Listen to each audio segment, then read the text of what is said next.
계속해서 야곱이 그의 아들들에게 준 그 예언과 유언에 대해서 살펴보고 있는데요. 지난주에 말씀드린 것처럼 야곱은 그의 죽음을 앞두고 아들들을 불러 모아서 유언에 더불어 예언을 합니다. 그런데 그 예언이 무조건적인 축복이 아니라 개개인의 삶의 과오를 다시 되돌아보게 하면서 선악간에 따져서 누구에게는 축복을 주고 누구에게는 징계를 예언을 합니다. 네, 여러분, 여기서 우리가 오해하지 말 것은 뭐냐면 야곱이 아들들 12아들들에게 그러한 징계 혹은 축복에 대한 예언을 하는데 그것이 12명의 아들들 중에서 누구는 편애하여서 누구는 자기의 감정대로 누구에게는 칭찬을 하거나 누구에게는 저주를 하는 게 아닙니다. 하나님께서 주시는 그 감동을 가지고 하나님께서 말씀하시는 대로 자녀들에게 이야기하는 거죠. 그렇기 때문에 1절에서 49장 1절에서 야곱이 언급한 것과 같이 야곱의 아들들에게 주어진 예언은 그의 후손들에게 그대로 이루어졌다는 것을 우리는 역사적으로 확인해 볼 수 있습니다. 르우벤이라는 그 첫째 아들에게는 그의 물의 끓음 같은 성품으로 인해서 장자의 권리가 박탈될 것을 예언했고요. 시므온과 레위는 그들이 가지고 있는 칼이 폭력의 도구이기 때문에 그들의 지파가 나뉘어지고 흩어질 거라고 예언했습니다. 이들만 보더라도 야곱의 예언은 결코 축복에만 국한되어 있는 것이 아니라 아들들의 공과를 다 담은 예언이 되는 거예요. 그렇게 예언을 한 야곱의 예언은 이제 유다에게로 넘어갑니다. 야곱의 유언을 들은 12명의 아들들 중에서 유다의 유언은 가장 많은 분량을 차지하고 있습니다. 뿐만 아니라 기록되어 있는 그의 형제들과는 아주 대조적으로 처음부터 풍성하고 순수한 축복이 기록이 되어 있습니다. 징계가 없어요. 그러나 야곱이 유다에게만 특별하게 많은 축복을 했다는 것과 동시에 유다 지파, 유다를 통해서 하나님의 놀라운 계획하심이 있을 거라는 것에 대한 암시죠. 물론 말씀을 봐도 충분히 그것을 예상할 수 있습니다. 야곱은 유다에게 이렇게 얘기해요. 8절 말씀 같이 읽겠습니다. 유다야, 너는 내 형제의 찬송이 될지라. 내 손이 내 원수의 목을 잡을 것이요 내 아버지의 아들들이 내 앞에 절하리로다. 아멘. 이 말씀을 히브리어 원어로 직역을 해서 이야기를 하면 유다야, 너는 너의 형제들이 너를 찬송할 것이다 라고 얘기를 할 수 있습니다. 다시 말해서 나머지 11명의 형제들이 유다 한 사람을 찬송하고 유다를 높여줄 거라고 이야기하는 거예요. 당시로서는 말 그대로 11명의 형제들이 유다를 향한 찬송을 할 것이라는 의미이지만 결국 이 일은 먼 훗날 다윗이 왕권을 잡고 그리고 유다 지파로부터 예수님께서 태어나심으로써 정말 말 그대로 다른 지파들 뿐만 아니라 모든 인류의 찬송을 받게 되는 거죠. 사실 정말 멀고 먼 시간을 보낸 이후에 비로소 야곱의 예언이 성취되는 거예요. 여기에서 이야기하는 이 시점과 정말 예수님께서 태어나시는 그 시점은 완전히 많은 시간을 보내야 되는 거잖아요. 그 사이에 다른 지파의 예언들은 성취를 되거나 아니면 성취되어져 가는 과정 중에 있었기 때문에 유다의 예언은 매우 오랜 시간이 흐른 후에야 궁극적인 응답이 되었다라고 말할 수 있습니다. 누구를 통해서요? 예수 그리스도를 통해서요. 여전히 우리에게도 가지고 계신 하나님의 계획이 있어요. 그리고 그 계획은 분명히 이루어질 겁니다.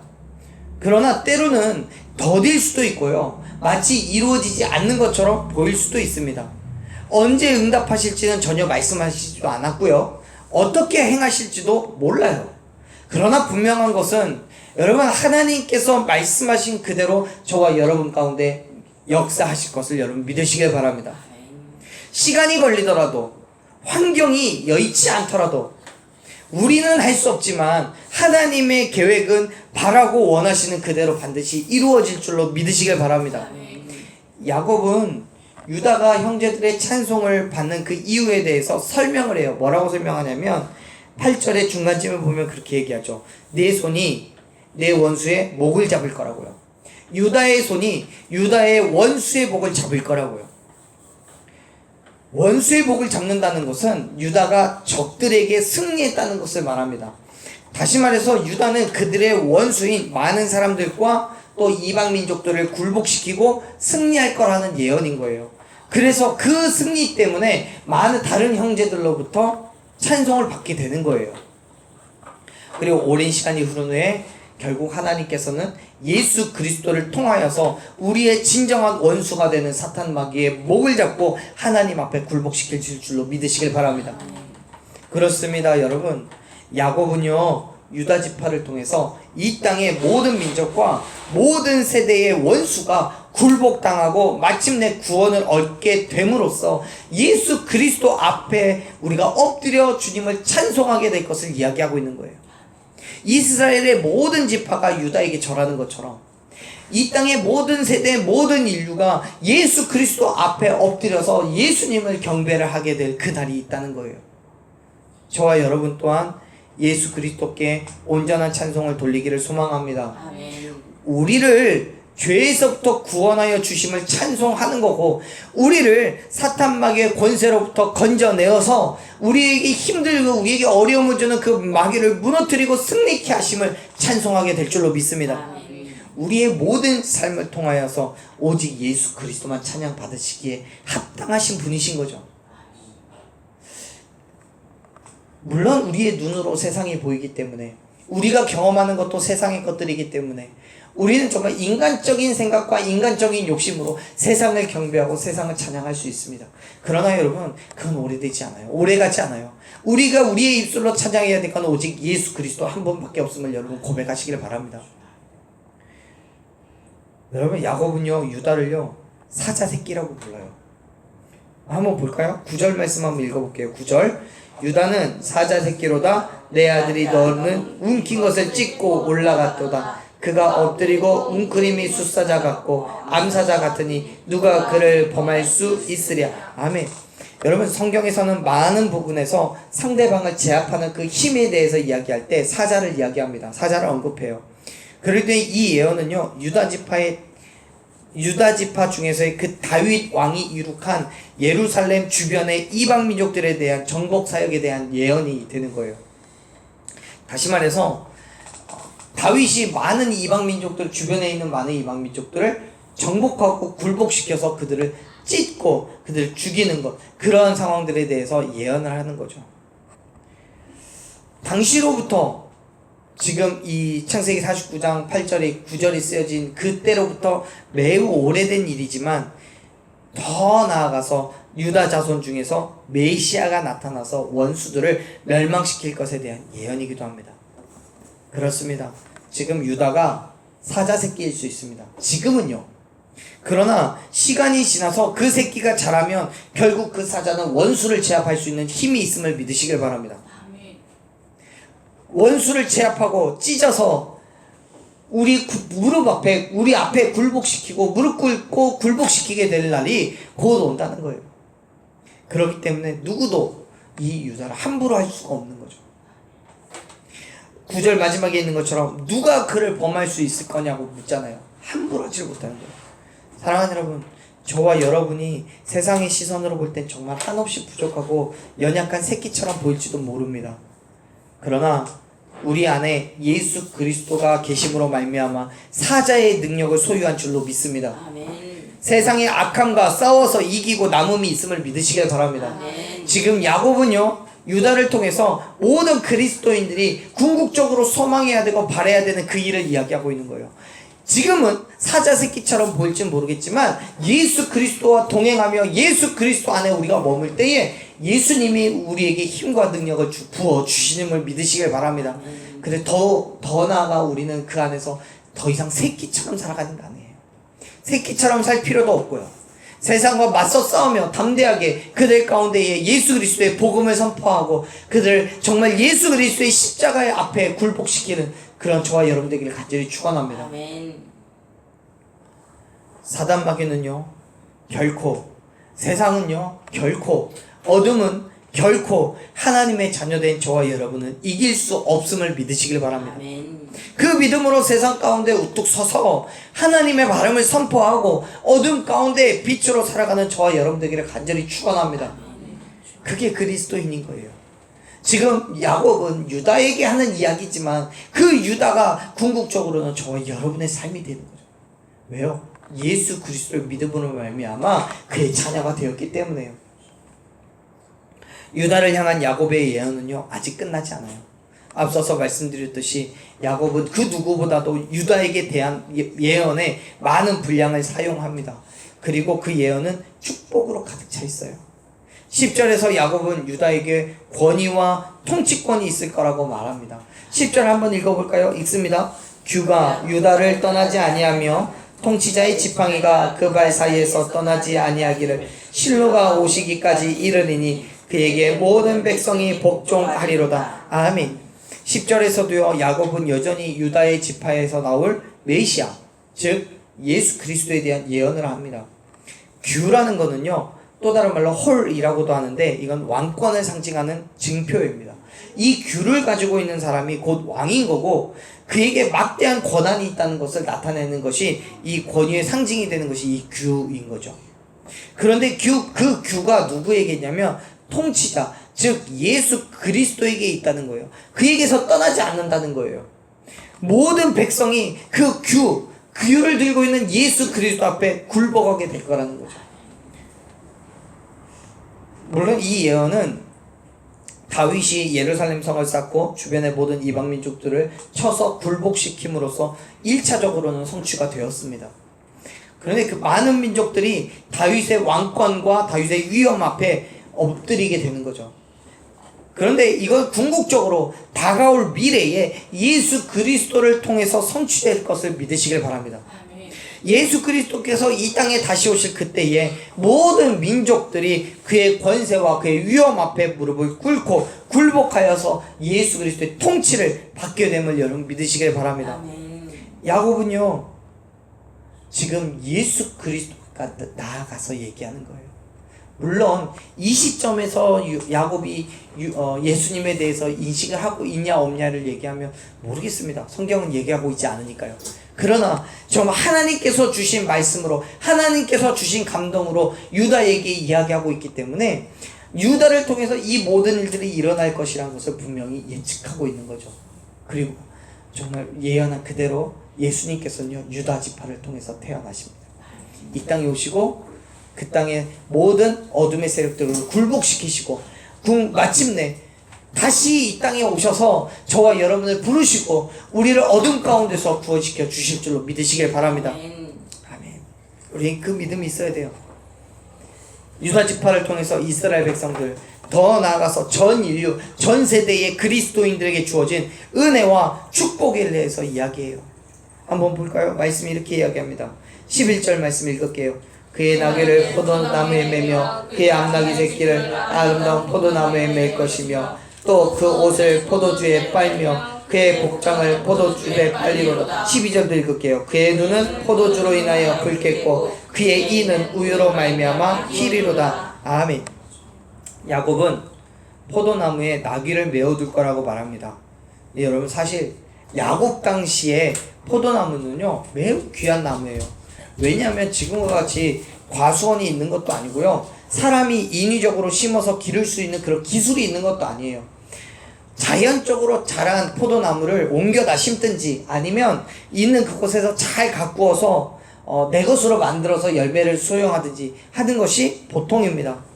그렇기 때문에 나무의 수가 많을 수가 없죠. 대량으로 만들어낼 수가 없어요.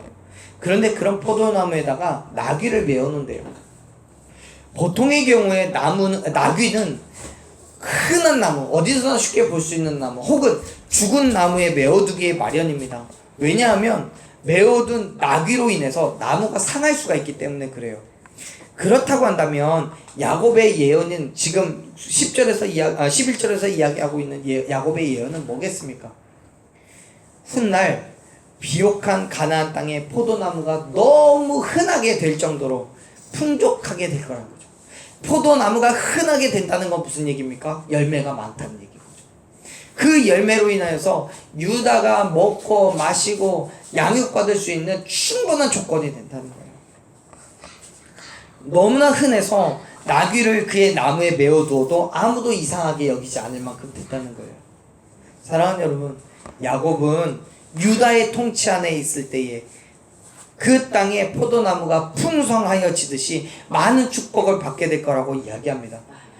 이건 1차적으로는 가나안 땅의 유다의 후손들이 누리게 될 평화와 안정된 축복을 얘기합니다.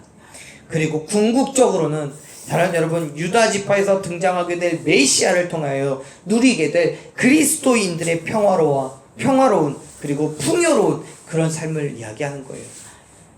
사랑하는 여러분, 예수 그리스도의 통치를 받는 저와 여러분의 삶은요, 결코 모자람이 없고 연약하지도 않음을 믿으시길 바랍니다. 예수 그리스도를 통하여서 저와 여러분의 삶이 언제나 풍요를 누리고 풍성하게 축복을 누리게 될 줄로 믿습니다. 그 믿음 안에서 잘하십시오. 지금은 우리에게 주어진 게 얼마 없습니다. 지금은 누가 봐도 연약한 삶입니다. 힘도 없고 능력도 없습니다. 그러나 우리가 예수 그리스도 안에 있을 때에 저와 여러분의 삶은 정말 그 어느 곳에서도 찾아볼 수 없을 만큼 많고 풍요로운 포도나무들로 가득 차게 될 줄로 믿으시길 바랍니다. 왜요? 우리를 통해 이루실 하나님께서 저와 여러분을 축복하시고 놀라운 일들을 이루어 가실 것이기 때문입니다. 야곱은요, 유다 지파의 삶에 풍요가 넘칠 거라고 예언하면서 옷을 포도주에다 빨고 복장을 포도즙에 빨 거라고 말합니다. 먹기도 아까울 만큼 그렇게 귀한 포도주인 건데 거기에다가 옷을 빨아요. 얼마나 많으면 옷을 빨겠습니까? 먹기에도 아까워하는 것이 아니라 옷을 빨아 입을 정도로 포도가 많을 거라는 거예요. 그리고 그의 눈이 포도주 때문에 붉고 그의 이가 우유 때문에 희어질 거라고 말합니다. 그만큼 많이 먹을 거라는 거죠. 포도주도 풍족하고 우유도 풍족해지는 거예요. 여러분, 지금 야곱은요, 눈이 포도주 때문에 붉고 이가 우유 때문에 하얀 그런 아름다운 정말 예쁜 그런 사람의 그 묘사를 하고 있는 게 아니에요. 장차 임할 하나님의 나라에서 하나님의 백성들이 얼마나 풍요로운 삶을 살아갈 것인지에 대해서 언급하고 있는 거예요. 포도주와 우유가 풍성해질 거라고요. 이가 하얘지고 눈이 시뻘개질 만큼 많이 먹을 거라는 거예요. 걱정도 근심도 없을 거라는 거예요. 사랑하는 여러분, 저와 여러분이요, 하나님의 백성으로 살아갈 때 하나님께서는 저와 여러분에게 크고 놀라운 일들을 베푸실 줄로 믿습니다. 야곱이 유다 지파의 삶을 놓고 예언을 하며 말씀하는 것은 단순하게 유다 지파 안에서만 끝나는 얘기가 아니에요. 오늘날 저와 여러분에게까지도 여전히 동일하게 말씀하시는 예언인 거죠. 왜냐하면요, 예수님께서 이 땅에 다시 오실 것이기 때문에요. 이 땅에 다시 오셔서 하나님의 자녀들, 유다 지파 사람들 다 불러 모으실 때에 온 땅의 민족들이 예수 그리스도 앞에 굴복하고 무릎 꿇고 하나님의 자녀들이 예수님과 함께 이 땅을 다스리게 될 줄로 믿습니다.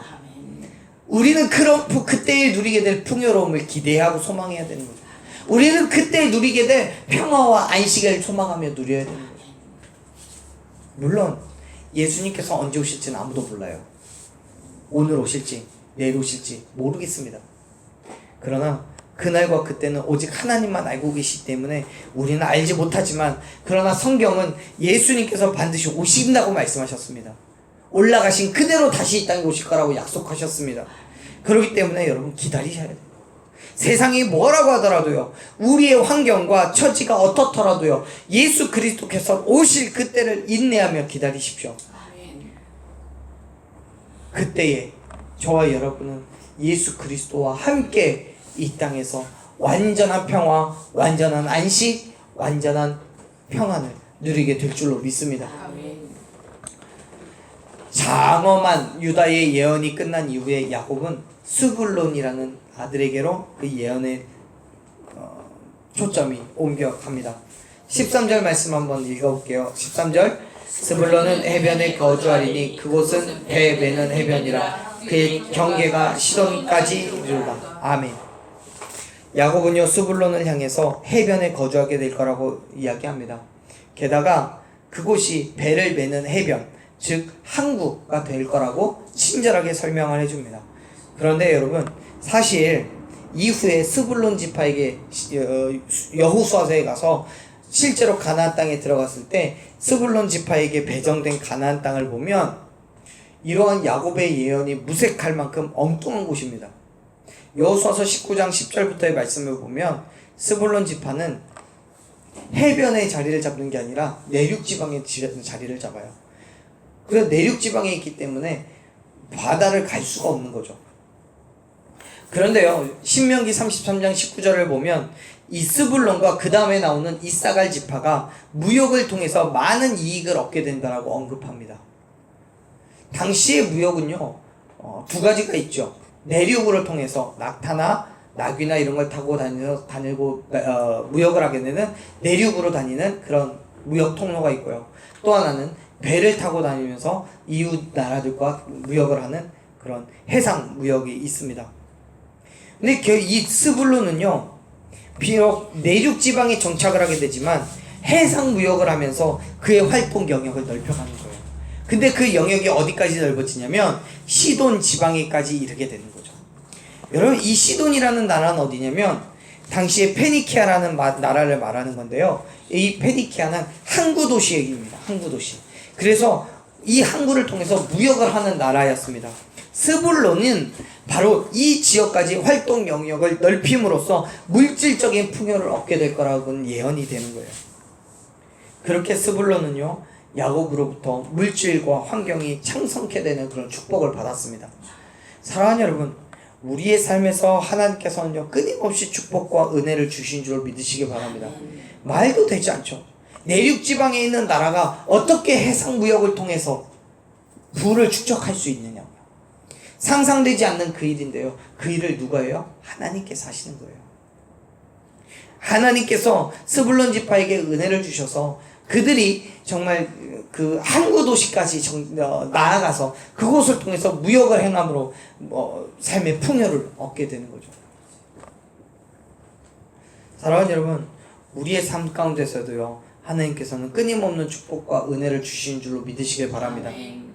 그런데요, 그 축복과 은혜를 우리가 매번 받아 누리는 게 아니에요. 왜냐하면 믿지 못하니까요. 그리고 여전히 내 욕심, 내 만족으로 살아가기 때문에요. 여러분, 하나님의 통치를 인정하십시오. 우리는 할 수 없지만 우리를 통해서 하나님께서 할 수 있음을 기억하시기를 바랍니다. 비록 스불론 지파가 내륙 지방에 자리를 잡지만, 그래서 아무도 가능하지 않을 거라고 생각하겠지만, 하나님께서는 그 지파를 통하여서 정말 해상 무역을 통하여 부를 이루게 만드시는 분이심을 믿으시길 바랍니다. 우리에게도 동일하게 역사하시는 거예요.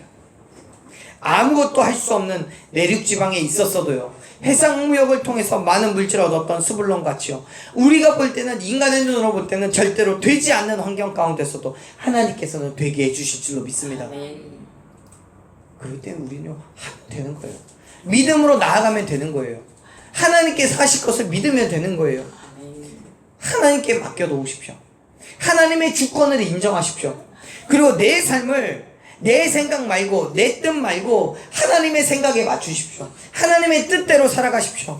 예수 그리스도께서 이 땅에 다시 오셔서 사탄 마귀를 굴복시키시고 하나님의 나라를 이루실 때까지 우리의 삶의 모든 것들을 하나님의 주권 아래에 맡겨놓고 하나님의 원하시는 대로, 하나님의 뜻하시는 대로 그 자리에 서 있을 때에 하나님께서는 우리를 통해 크고 놀라운 일들, 정말 인간의 생각과 인간의 경험으로는 상상도 할 수 없고 생각조차도 할 수 없는 그 놀라운 일들을 이루어 가실 줄로 믿습니다. 아멘.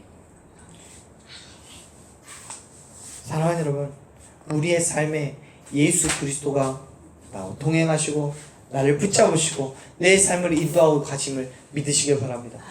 그리고 하나님의 주권 아래에 우리의 삶을 내어놓으십시오.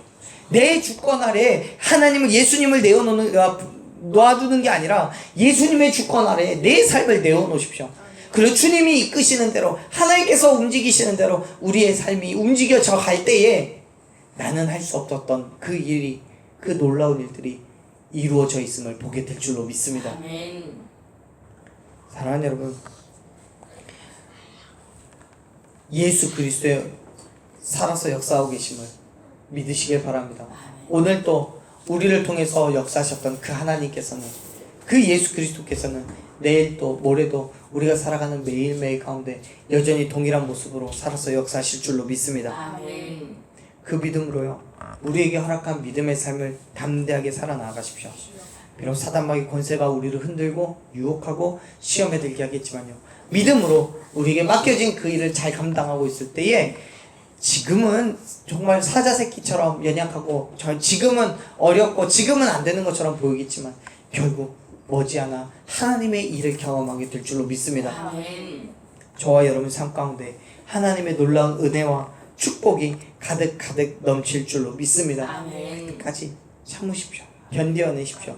우리에게 허락한 믿음의 삶을 담대하게 한 걸음 한 걸음 걸어 나아가십시오. 세상에 안 된다 얘기하는 그 일이 하나님을 통하여서 이루어지게 될 줄로 믿습니다. 아멘. 우리 한번 그런 믿음으로 같이 기도하셨으면 좋겠습니다.